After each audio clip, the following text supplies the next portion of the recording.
কলগাছিয়াত ভূত বাংলাত পৰিণত এখন কেইবা কোটি টকীয়া আদৰ্শ বিদ্যালয়।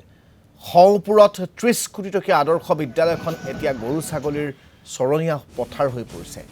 ২০২১ চনতে আধাৰশিলা স্থাপন কৰা আদৰ্শ বিদ্যালয়খনৰ নিৰ্মাণৰ কাম সম্পূৰ্ণ হোৱা ৫ বছৰ পিছতো আৰম্ভ নহ'ল পাঠদান প্ৰক্ৰিয়া।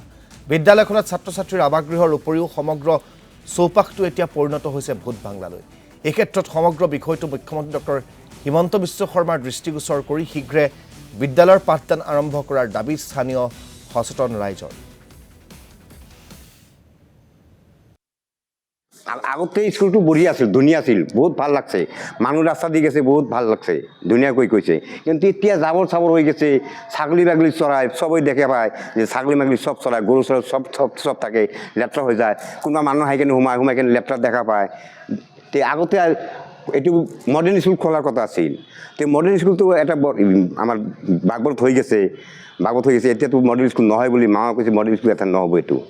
এতিয়া আমাৰ ল'ৰা ছোৱালীবিলাক বাহিৰত পঢ়ি আছে, ইয়াতে লোকেল হ'লে আমি বিৰাট ভাল পাওঁ।